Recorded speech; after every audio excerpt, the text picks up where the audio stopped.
U.S. could default on its debt as soon as June 1st if Congress doesn't act, Yellen says. Folks, Fernando doing another video for more survivalists and bringing to your attention one of these big red flags. What big red flag is it? Well, no other than defaulting on a country's national debt.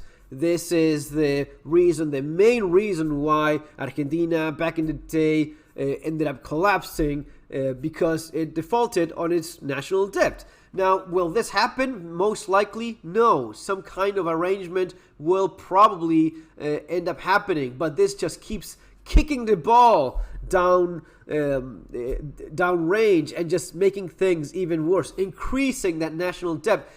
Let me put it this way. The best example would be you're not falling to the precipice, right? You're not falling from the mountain. You just choose to keep on climbing higher, right? Meaning that when you do end up falling, the impact will just be a lot greater. Oh, we're about to fall. Should we start climbing down? No, let's keep climbing up and hope things get better. But we'll eventually fall. We keep on climbing up to a point where we'll just go down. Well, it's going to be a problem for someone else. You know, that's kind of the idea that some of these people have. Or the idea is the greater the fall, the more of the pieces broken are left and the more revenue we end up collecting. That's the way some people in the elite actually think, and it probably works very well for them.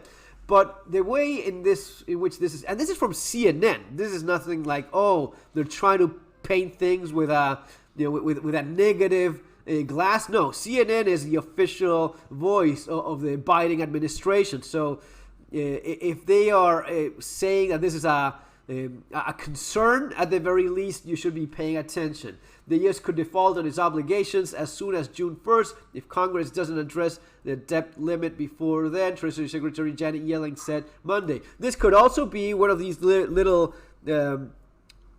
blackmailing tactics from Janet Yellen. Oh, yeah, you'll just have to raise that ceiling. We don't give a damn. We'll just keep spending non-stop, and you just keep on raising it, and this translates into what? Into inflation, into loss of purchasing power for the average person, for the huge majority of the people. So more profit for them, more poverty for you. And that's the way it's always working with these folks. Hitting the debt ceiling yet again when the U.S. hit the $31.4 trillion debt ceiling in January. Yellen informed Congress that cash on hand and extraordinary measures should last at least until early June. But she warned the projection was subject to considerable uncertainty. Well, there you go. Good old Janet Yellen doing what Janet Yellen does best, which is impoverish the people and put money in the pockets of herself and the elite, right? Talk of a standstill.